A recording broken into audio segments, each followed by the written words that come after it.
রংপুর বিভাগীয় ইজতেমায় 2 মুসল্লির মৃত্যু হয়েছে। নগরীর 4 নম্বর ওয়ার্ডে ইজতেমার প্রথম দিন দুপুর পর্যন্ত এই 2 জনের মৃত্যু হয়।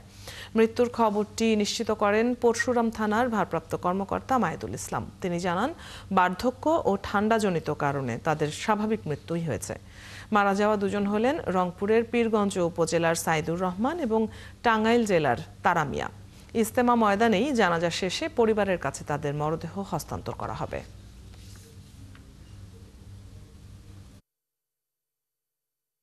আমাদের সবাইকে হেদায়েত দান করে এবং দিনের পথে চলার তৌফিক দান করে।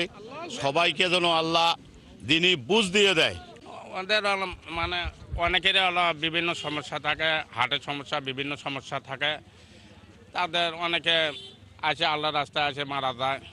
আমরা জানি এটা শাহাদাতের মর্যাদা আল্লাহ।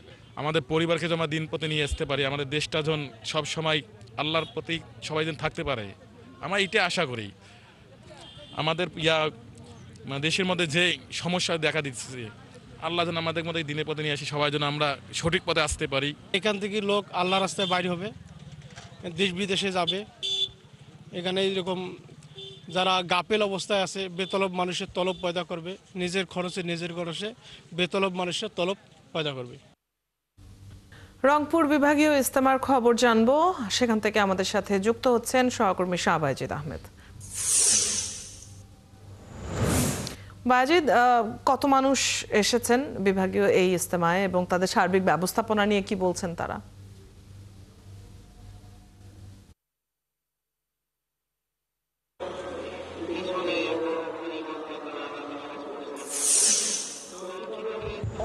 আসলে উৎসবমুখর পরিবেশে ফজরের নামাজের পর আম বয়ানের মধ্য দিয়ে শুরু হয়েছে রংপুর বিভাগীয় ইজতেমার যে বয়ান, এবং দিনব্যাপী কিন্তু বিভিন্ন মেহমানদের কাছে আগন্তুক যে যারা মুসল্লি রয়েছেন তারা বক্তব্য শুনছেন। আর কিছুক্ষণের মধ্যে মাগরিবের নামাজের বিরতি হবে।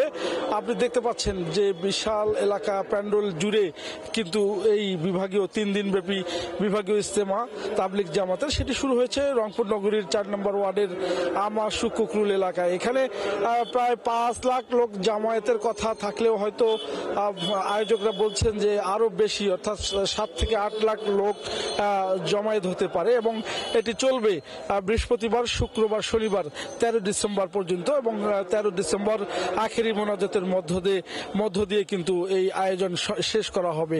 এবং ইতিমধ্যেই মাঠ জুড়ে বিভিন্ন যে ব্যবস্থাপনা, পানির লাইন, বিদ্যুৎ সংযোগ, সাইকেল গ্যারেজ, অবকাঠামো সবগুলোই কিন্তু চমৎকারভাবে সাজানো হয়েছে, এবং দূরান্ত থেকে একজন মানুষ এসে সে যেন রাত্রি যাপন করতে পারে, খাবার দাবার শেষ করতে পারে, গ্রহণ করতে পারে, সেই ধরনের ব্যবস্থাপনা রাখা হয়েছে। এবং আয়োজক কমিটি বলছে যে এবারের ইজতেমায় রংপুর বিভাগের 8 জেলা থেকে যে সাথীরা অংশ নিচ্ছেন তাদের জন্য কোনো সমস্যা না হয় সেই ব্যবস্থাপনা তারা করে রেখেছেন।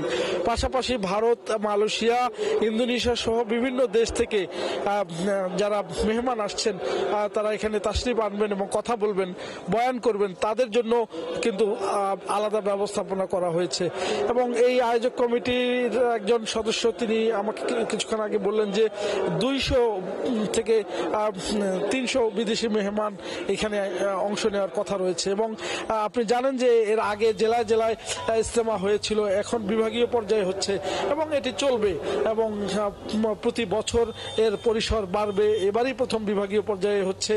এর আগে আমরা দেখেছি যে রংপুর বিভাগের বিভিন্ন জেলায় কিন্তু এই আয়োজন হচ্ছে, এবং দেশ এবং দশের জন্য, মানুষের কল্যাণের জন্য এখানে দোয়া করা হচ্ছে এবং মানুষকে নসিহা করা হচ্ছে যেন মানুষ সত্য এবং সুন্দরের পথে, ইসলামের পথে ফিরে আসে, সেই বয়ান করছেন আগন্তুক মেহমানরা। তো সব মিলে যে বিশ্ব আমরা আপনার কাছ থেকে রংপুর বিভাগীয় ইজতেমার খবর জানছিলাম। ধন্যবাদ আজকের খবর জানিয়ে দেবার জন্য। দর্শক, রংপুর থেকে সহকর্মী শাহ বায়েজিদ আহমেদ যুক্ত ছিলেন এতক্ষণ।